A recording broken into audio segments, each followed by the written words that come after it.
All right, so welcome to my program. And today what we have is our latest boiler install. It is a rebranded Columbia, Dunkirk, whatever, ECR, International is the unit. This is one we've installed, a type of one we've installed before, which I like because of the 2.5-inch outlets. I'm generally not fond of the side outlets, but with 2.5-inch, it's not so bad. Got an 11-inch nipple coming out with a T and a plug on the end for skimming, if should that be necessary.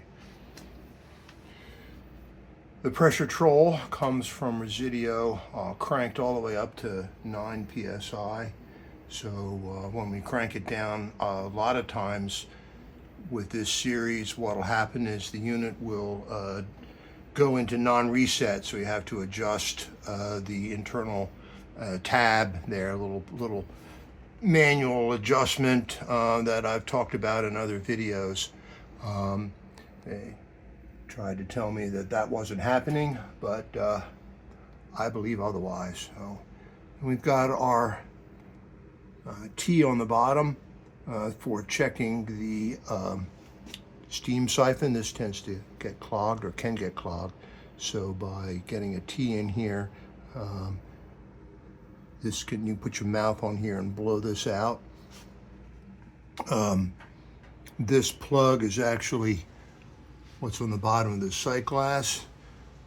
We add our usual sight glass testing drainer there with a little hose attached to reduce the splatter and so forth. So we added a nipple to extend the drain. I'm going to drain on this side. I want to extend the drain beyond the valve, so the valve is not in the splash zone. And put a bucket under here and work it there. So you remember from the other video, the old boiler was located on this plinth. Now this plinth was the original height of this basement, and the basement was a considerable effort was dug down. The plinth was left and they tiled it around, and this was where the gas line was. If you remember, I called it the stripper pole. What we wound up doing is cutting the 1.25-inch pipe back and installing a gas-rated mega press with a male adapter, and then we were able to bring the line down in 1 inch where we wanted to make a neat job. We use, of course, to bring the electrical wire right into the junction box here, and the thermostat wire too. The customer ran 3-wire thermostat wire, so you've got your on-off, your settings, and then the green is 24 volts because the new internet-enabled thermostats need 24 volts all the time to keep them happy. So this is a fan center relay that then closes and then fires the boiler. Got your cycle guard low water cutoff. The intermittent test goes on and off every 20 minutes and goes off for 90 seconds to check for water level. There's your transformer there, every 24 volts. And there's the sight glass as we discussed. Pretty deep sight glass there. One thing about these boilers too, as I've discussed before, is the probe is there and difficult to get to, and that's a 1/2 inch rather than 3/4. So that can be sometimes, that's usually a little bit harder to find. There's your rollout sensor, and if that trips, that's not resettable and you have to replace it. That's if the internal passageways of the flue were to become blocked, and we don't, the flames will hit that that sensor there at the bottom. Let's see if I can get my finger on it. Right there. And this is the blocked flue switch right there. This is the hood collector, and that is resettable by pressing that red button there. Flue comes out here, 6-inch. This is your automatic damper, and I've come off with a 45, and we've angled it as close as we can to the pipe, the steam outlet pipe, and into the flue. We had to suck out a fair amount of fly ash there, but it's gone now, so we're good. In this size boiler, which is the 5 section, as you saw, you need both outlets, and that can complicate things.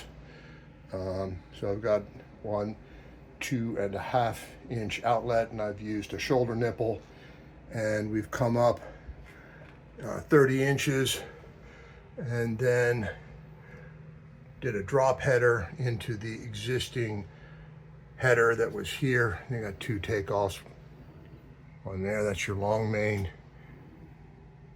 and this is your relative short main. This is existing because of the old cast iron, and this is the drip. The pipe does slope this way. We're going to make sure, and any water that gets in the header winds up returning back to the boiler. And I use the full size to go into the boiler. That's stainless steel close nipple there. And this is the Harford loop. I use a stainless steel closed nipple and a brass pro press fitting. And then this is the wet return. Now the wet return slopes back all the way to the front of the building where there's a sump pump, and so that's where I put the drain. Redid some of this to make it slope a little bit better. Got a ProPress 1/2-inch ball valve there, comes down. We've got a Caddy 2-inch copper tube size clamp, which then fits over the bare pipe, you remove the gasketing material that's on here, and it makes a nice tight fitting. Backflow preventer. This is your manual fill valve in ProPress. And then this is a service valve should there be a problem with the VXT. That's a 3/4 male by female.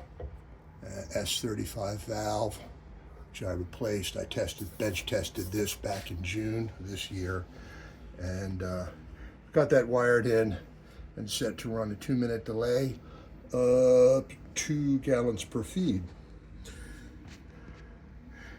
I'm going to take a step back and take an overall look at the piping here. I'm not going to humble brag. I think I did a pretty good job. It has a nice symmetry to it, which is pleasing to me. And there we are. So thanks again for joining me. I hope you have questions, and if you do, please put them below. I'll try to answer them if I can. Remember to like and subscribe, and I'll see you on the next one.